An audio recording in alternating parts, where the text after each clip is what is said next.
Hey everyone, welcome to another episode of Talks Comics from My Comic Universe. I'm Brandon. And I'm Brian. And the main topic for today's episode is going to be Marvel's fresh start that's coming this summer. But before we get into that, if you haven't done so already, make sure to click the button in the corner to subscribe to our YouTube channel. Please do. Now let's get into some comic book news before we talk about our main topic. What do you got for us, Brian? Well, there's a lot of comic book news in the comic book community right now, but what I'm really excited for is East of West and Transhuman are going to be made into hour-long drama series thanks to Amazon and Skybound Entertainment. Oh, that's going to be awesome. It really is. Now, if you're not familiar, Skybound Entertainment is owned by Robert Kirkman and, of course, Mr. Walking Dead himself. And Jonathan Hickman, if you're not familiar with the writer, he's done several other series. He did the Manhattan Projects, he did the Black Monday Murders, and then for Marvel, he also did Fantastic Four and the Avengers a few years back. Yeah, a lot of good stuff. A lot of great stuff. Now, East to West is one of my... Tell us a little bit about East to West, Brian. I was just going to. Let's do that. So East to West is one of my go-to independent comic series. It brought me back into wanting to collect comics again. And basically, it centers around this post-apocalyptic United States that's been broken up into several different nations. And during this time period in the story, Death and the other horsemen have arrived on Earth. And basically what happens is the other horsemen betray Death. And they want to go kill his mortal family because they find out that he betrayed them by having a mortal family. So they go after him, they go after Death, and Death goes after them as a revenge to get back at them. And he's got to encounter all these different obstacles, gunslingers, pirates. It's a great story, and I would highly recommend it here at Talks Comics. Now, the other series that Hickman's going to get made into a TV series is Transhuman. Now, this is another really cool series that Jonathan had worked on back in 2008. And basically, it's about two CEOs that own these conglomerates in the future, and they fall in love, but their companies both make these enhancements for human body parts. So it'll have a little bit of an artificial intelligence kind of feel to it, and it will give you more of like a Blade Runner science fiction-y kind of story. So those are definitely two TV series to look forward to on Amazon, and we'll keep you posted here at Talks Comics when those will be available for streaming. Yeah, I can't wait for that. Talking about streaming, yes, DC Comics just announced their new streaming service. Now, this is going to be a paid streaming service, but they're going to have some shows that are going to be exclusive to this service. You just told me about this like yesterday or the day before, yeah. So tell me a little bit more, actually. Very recently announced. It's called DC Universe, and some of the series that are going to be exclusive to this service is going to be the new Teen Titans show, Titans. Right. The Young Justice cartoon that's coming back. Oh, sweet. Yeah, I can't wait for that. We're getting Swamp Thing. Mm-hmm, that's right. James Wan is actually going to be attached to work on that. Oh, that's cool. And then he's doing Aquaman, right? Yep. Yeah. Okay, cool. Yeah. And then, so we're also going to get a Harley Quinn show that's going to be based off the New 52 Amanda Conner comic series. Oh, okay, because I saw that and I'm like, what is this? I thought it was for a movie. I thought it was a promo for the movie. Yeah, no, so now they're going to be releasing a lot more shows with this new service. I mean, the shows they announced so far seem really cool. I mean, that's Swamp Thing live-action drama, like that's going to be cool. Yeah, that's a good lineup, I have to admit. I'm looking forward to that as well. Yeah, so we'll let you know as soon as more information is announced on that, but look forward to that sometime this year with Swamp Thing coming next year. Okay, cool. That sounds really cool. There's so many new things being started, but it also seems like some things are coming to an end. And in particular, SpiderGwen is coming to an end. Oh, I've been liking that one. Yeah, so Jason Latour recently came out on social media, and there was a lot of speculation that people thought the series was going to be canceled, or it was canceled. But actually, it's not canceled, it's going to get a conclusion.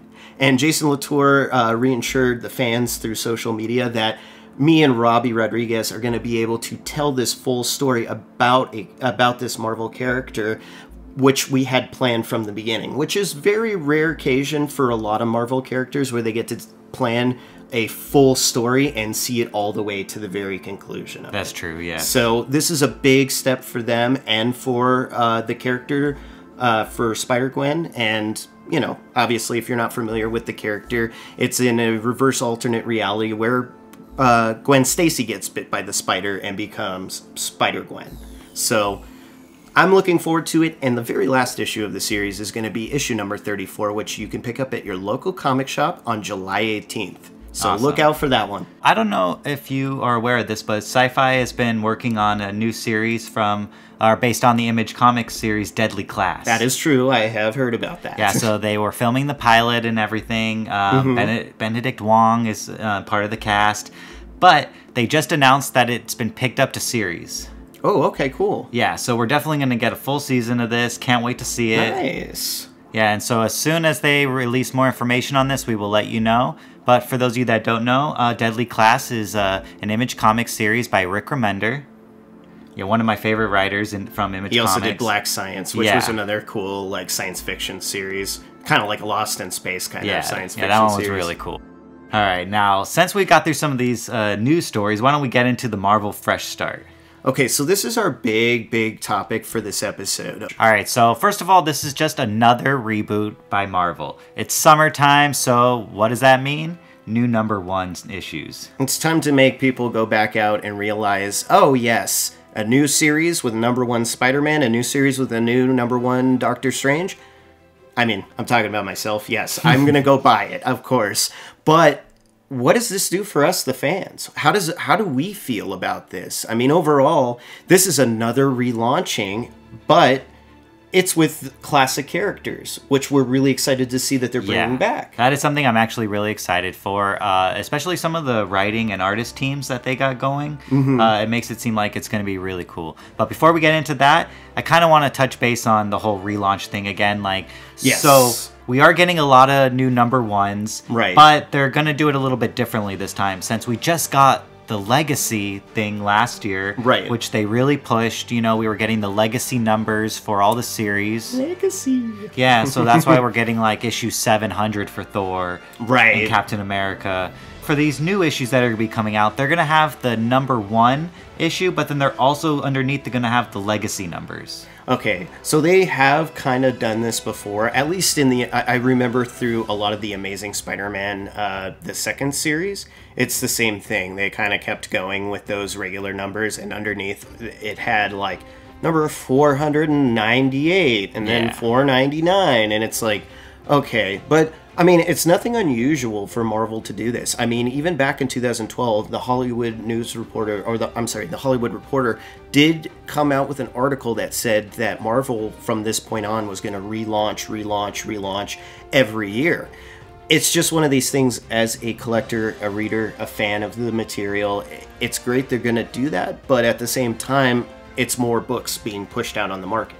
Yeah, I mean, I get what they're doing. They want to keep the Legacy numbers for collectors to organize their collections, and then keep these new #1 issues to get new readers on board.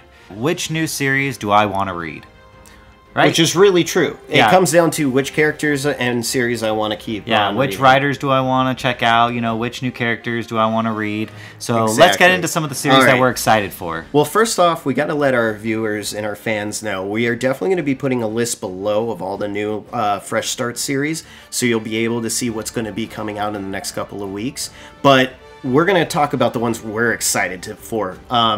So, Brandon, what's like one of the go-to series that you're really excited to pick up from the Fresh Start? Okay, so one of the top ones that I want to pick up is Venom #1 by Donny Cates. That's going to be a good one. Yeah. That one really is. I mean, I like Doctor Strange and Thanos so far by Donny Cates, so I'm really looking forward to that. Exactly. He's been doing a great job at Marvel so far, and Venom is one of my favorite characters. You know, I love anything with the symbiotes, so, you know, I'm really excited to see, you know, his take on Venom and this new story. That's cool. Yeah, my go-to is going to be the Mark Waid Doctor Strange series for sure. I was just looking at it here, and I'm like, you know what? Yeah, I'm going to give it a go. Even though I liked Cates' run on Doctor Strange, and I know that he's going to be moving around now, but I'll give Mark Waid the benefit of the doubt, and I really want to see what he's going to bring for this character, because it also seems like there's some things, I don't want to spoil anything just from reading what's going to happen in the first issue. It may spoil what happens at the end of Cates' run. So I don't want to give that away, but I am looking forward to that. All right, that sounds cool. What about Avengers #1 by Jason Aaron? Okay, so that just dropped. I picked it up, and I really liked it. I thought it was cool. It really did open us up to what was supposed to happen. the first time from around. Legacy, yeah. From Legacy. I just was like, wow, this took a little long, but I finally got what I wanted out of it. And the team's cool. You know, I really like the characters that they decided to go with this time around. Yeah, I mean, yeah, like you said earlier, to me privately, I was a little confused on why She-Hulk was there and not Bruce Banner. Right. But then looking at the fresh start lineup, you know, we have the Immortal Hulk coming. That's true. He's going to have his own series. And then Cates is also going to do the Cosmic Ghost Rider, right? Yeah. Yeah, okay, so that's the other series that I was thinking about. Yeah, definitely want to check that out. But for talking about the Immortal Hulk, for those of you that don't know, might be a little spoiler, but Bruce Banner was dead and then resurrected, and then Marvel has confirmed that the Hulk has always been immortal. Ah. Yeah, and so now we have a new comic series coming out called The Immortal Hulk. Well, that'll be very interesting. Yeah, so I want to see, you know, what kind of stories they're going to start telling now, you know, with this new take that he's immortal. I like it. I think that'll be a very cool take on Bruce Banner and the Hulk. But I just saw the other one I'm interested in on What's the that? list. The Captain America, the Ta-Nehisi Coates. Oh, yeah, I was going to mention that. Yeah. So, yeah, Ta-Nehisi Coates, like, is moving from... He's actually going to continue on Black Panther. Yeah, I saw that. Yeah, That's he's going to really still be on cool. Black Panther, but now he's going to be working on Captain America. Yeah, that's really cool. I think his run on Black Panther has been really solid. I just started reading it. I just picked it up yesterday on Free Comic Book Day. Yeah. So, by the way, if you enjoyed Free Comic Book Day, let us know in the comments below what you got and which books you decided to pick up on Free Comic Book Day. So I read the Captain America Free Comic Book Day issue by Ta-Nehisi Coates. Right. And I thought it was great. You know, I think there's going to be... I think it let me know that the series coming up is going to have a lot of personal takes on what he thinks is going on in America today. Okay. So I think like that's it. going to be really cool. Yeah, I mean, I the way that he developed the characters in Black Panther, if he can carry that over to Captain America, to the Steve Rogers character, I won't have any problems with it. It'll be very entertaining, and it'll show some complex sides of the character. Yeah, and based on that Free Comic Book Day issue, like, I think he's going to do a great job. I think he's going to put a new take on Captain America, but still keep, you know, at the root what makes Captain America Captain America. So we would definitely say check out the Avengers, check out Venom, check out Captain America, what else? Doctor Strange, and Black Panther. And check also out the those Immortal new ones. Hulk. I don't know if you said Oh that yeah, one the too. Immortal Hulk. Yeah. So those are all the new Fresh Start series that we recommend here at Tox Comics, but it's all Marvel right now, and we have to say that, yes, we did see Infinity War, and it was awesome. Let's talk about this, Brandon. Let's definitely talk about it. Now, if you haven't seen the movie yet, there might be some spoilers. Yes. But, okay, so I really, really like this movie. Everything over the past 10 years has led to this. But basically, a couple of the things that I really liked about the movie was Doctor Strange. Oh, yeah. You know, so I really liked how, you know, he used the time stone, you know, and could see into the future and all the different possibilities and how to beat Thanos. Which we've seen before in Doctor Strange through the ancient one. He, not Kate Blanchett, but Tilda Swinton. Yeah. She did the same kind of trick, so she was able to see into the future. Exactly, yeah. Which was really cool. Yeah, too. I really like that. In Doctor Strange, they focused a lot on the time stone, so then that played a lot into this Infinity War movie. Definitely. That was very well done, and I just liked it overall. I mean, honestly, I like the complexity of Thanos. I like how they took this story and they centered it on him, and how they really, really brought him into the foreground, because before, we've only seen Thanos as a background role, and now we get to see him as a primary character. He's not just a villain, he's a character in this universe now, because he has more than one side to him. So it really, really rang true with the character in the comics, because he does seem very complex in the comics. Oh yeah, he's complex, he's vulnerable to some certain things. Exactly, so I was really excited for that, but overall it was that initial team up with Doctor Strange and Iron Man and Iron Spider. We finally get Iron Spider, which was pretty cool. That was really cool. That was really cool to bring forward in the costumes, and, you know, to kind of throw in these cool little Marvel comic book references and little throws to the universe. Really did justice. Now, I just need to see the ending of the film, because what a lot of people don't realize, and I'm sure some of our fans may know and may not know, it is a 2-part film. Yeah, so part 2 comes out in early 2019. Yes, so we're really excited. Right after the Captain Marvel movie. Right after Captain Marvel. And I mean, we could talk for hours about the Captain Marvel post-credits scene, but definitely stick around for an Infinity War if you're going to see it. You gotta see this post-credit scene. It's gonna make a lot of sense for future films. Exactly. So that's why we are definitely gonna have to say, we normally don't obviously recommend movies, but we have to recommend it in this episode to everybody. If you love comic books, yeah, you're gonna love this movie. Exactly. I was just thinking that too. Which brings us to our comic book recommendation, The Sandman, Prelude and Nocturnes. Yeah, so this collects Sandman issues 1 through 8, and this is a really cool story. It really is. It's very complex and very jam-packed, but I really like the way that Neil Gaiman did a real cool job interweaving the DC comic universe into this story. Yeah, so it kind of starts off with these people trying to capture Death, but they end up capturing Dream instead. And he's held captive for a long time, and then eventually he gets out and has to find these artifacts that basically contain his powers. That's correct. Yeah, and so he goes on this mission throughout this trade paperback to where he has to find all these artifacts, and then he has to meet up with different characters that we know from the DC universe.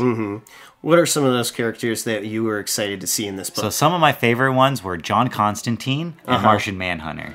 That's cool. What about you? I'd have to say, for me, it was definitely Dr. Jonathan Crane. Oh, yeah. There's definitely a lot of, like, Arkham Asylum stuff in this book, so yeah, that was really cool. That was really cool how he weaves that in. Because Sandman originally was a character that was kind of like Green Hornet, you know? Like, he was a crime fighter. He wasn't this demonic presence that, you know, Neil Gaiman makes him out to be, or, like, how he created this character. Yeah. So it's really cool. And if you're not familiar with Neil Gaiman's work, he also did American Gods as well, which is a really cool TV series right now. Really highly recommended here. But there is the Sandman one-shots coming out at the end of the month. Oh yeah, that's going to be really cool. Yeah, and Gaiman's writing that with several other up-and-coming writers. And then there's going to be the 4 spin-off series. And those 4 spin-off series is the Dream series, the House of Whispers, Lucifer, and then, of course, the Books of Magic. Oh, that's going to be cool. So we're still, and I believe we told our viewers about those series coming out. Yeah. But now we're coming up closer to that one shot, which will be coming out in a few weeks. So just wanted to let everybody know, and why we're also recommending the Sandman. Yeah, so definitely pick that up. That'll get you prepared for this new one shot coming out. Well, it seems like we've gone through quite a bit. There's a lot of news going on. We talked about Marvel's new fresh start and the series. Don't forget to check out below the article. We'll have that list so you can see which ones are coming out. We also talked about our opinions on Infinity War and, of course, our recommendation here for Sandman.